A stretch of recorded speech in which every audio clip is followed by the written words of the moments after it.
So I'm just going to, since I have most of this front end already taken down,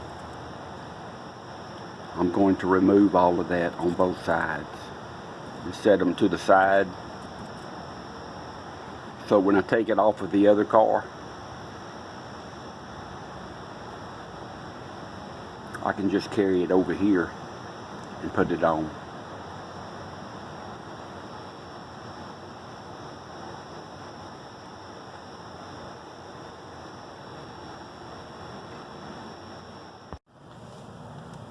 As I stated earlier, I've already cheated.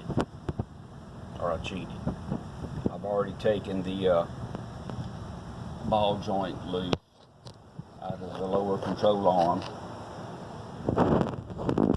I've already loosened up the tie rod end,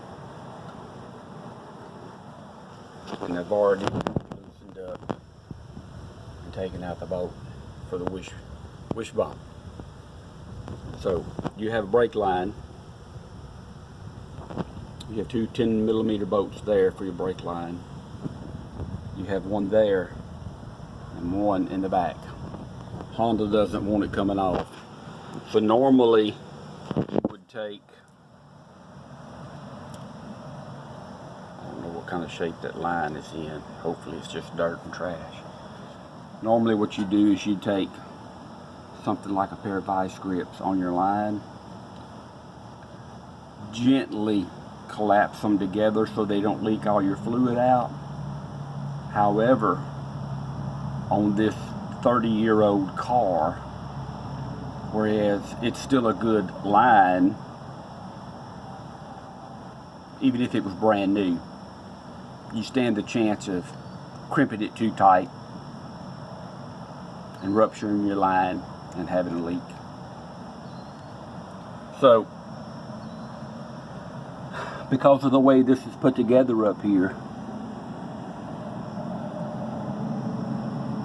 so that you can watch out for your fingers and toes, it's best to leave that lower ball joint in place.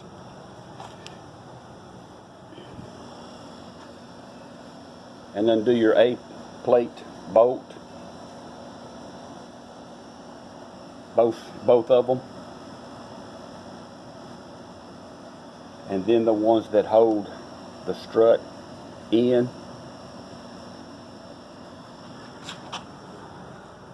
Pull it down and out of the fender well.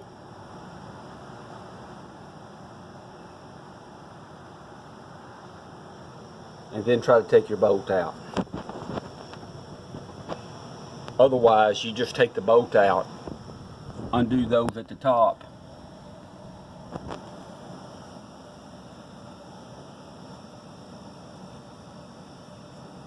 with your ball joint out of your lower control arm, and it falls in your lap, which can hurt.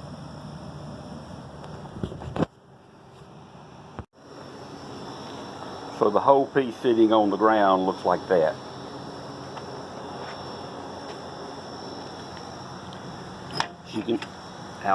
As you can see, that's independent of everything else. And literally, it will fall out on the ground on you.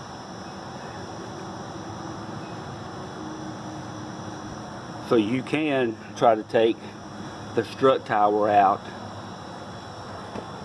through the wishbone first, and then take that piece out.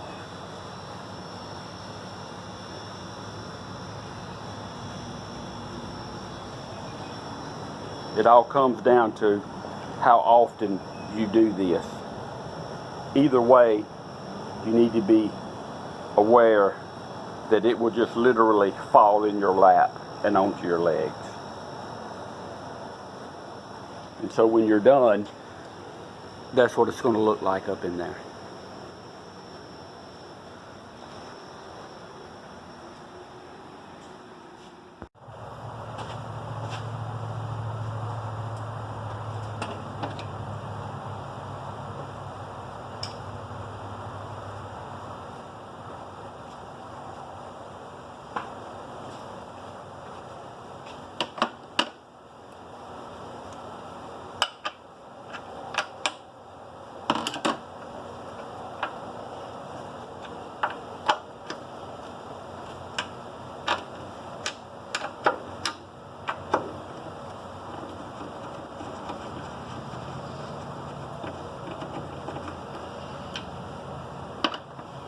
So I'm going to just try to take the strut out, strut and spring assembly first.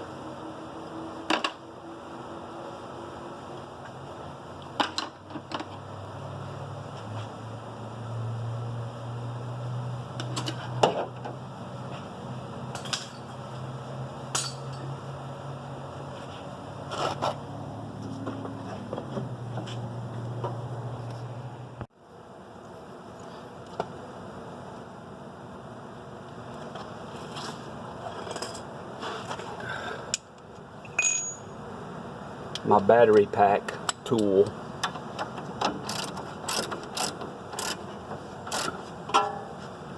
broke the adapter, so I can put a socket on here.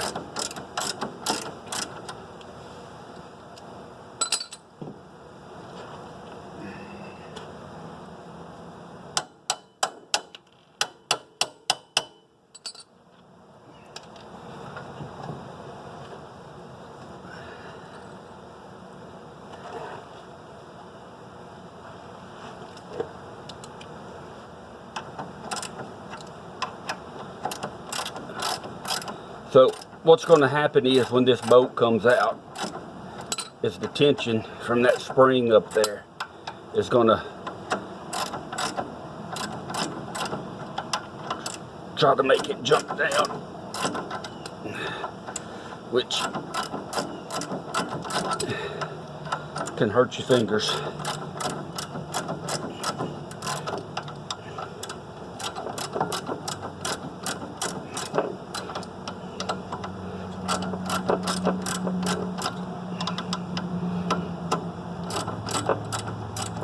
Yeah, I had anti-seize on there when I took it apart last time because I knew I was going to be doing this.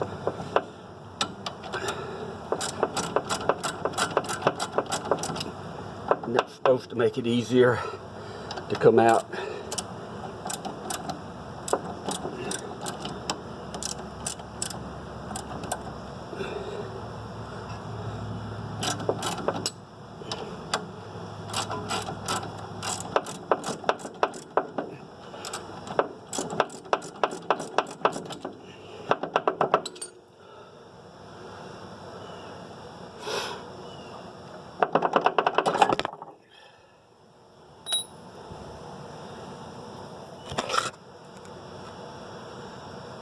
And there it is. So I haven't undone the brake lines yet, and I'll do that off camera.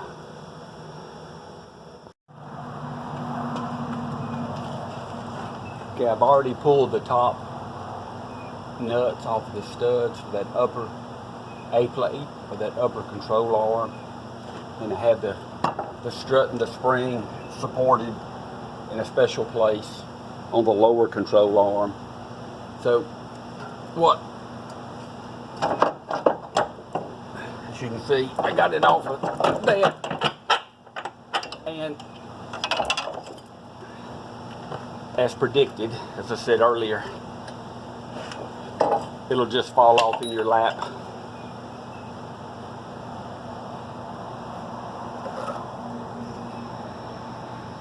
And of course, that will give you a bad day if that falls on your leg.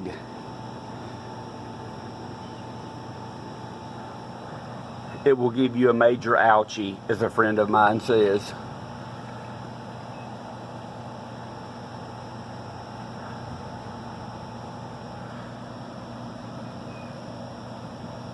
And that's where the other ones go back in.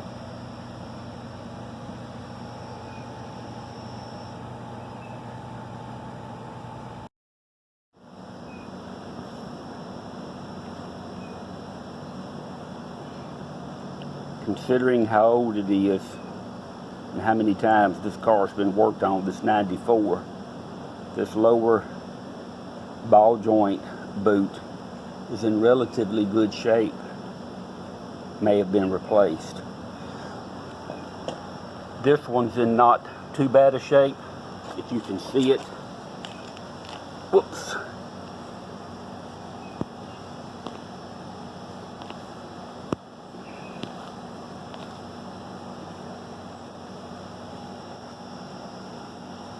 Yeah. Trying to get too fancy.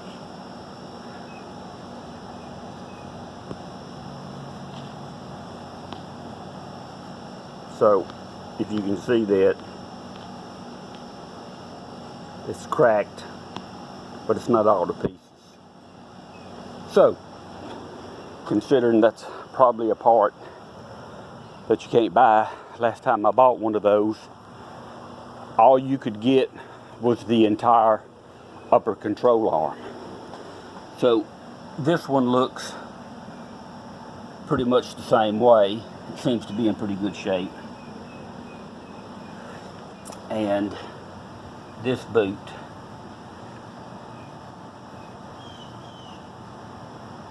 has the same cracking problem. That'll be something I'll evaluate when I take it off, when I take all that off the other car.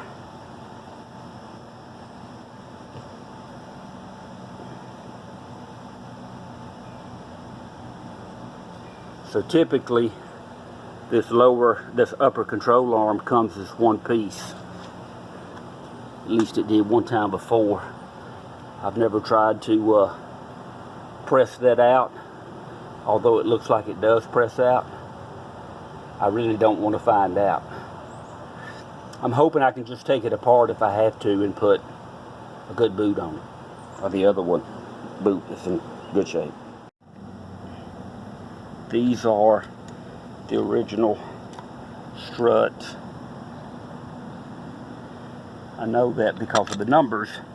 Otherwise they would say Monroe or something crazy like that. Now the interesting thing is these paint codes.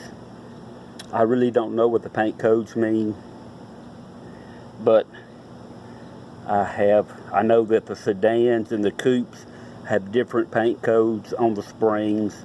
So I'm sure it has something to do with the spring rate. As you can see here, it's white. It's white there where they painted it. And the EX models, especially on the back, the springs have a different rate. So, off the top of my head, I can't think of which one weighs the most, the coupe or the LX. Interesting note I'll bring up right here, right now. Always got a story. Is this pinch bolt, as Honda calls it. Well, this come out of the 94 that I'm gonna put the motor in from the 92. Well, that 92, when it was new, it sagged down on the driver's side. Dealership said, well, that's because of the air conditioning compressor on that side. I thought to myself, I've heard a lot of whoppers, but that's got to be the biggest whopper of all. So I loosened up the pinch bolt there, put a screwdriver in the hole, and repositioned it, and lifted the car back up 1/4 of an inch, which leveled it out.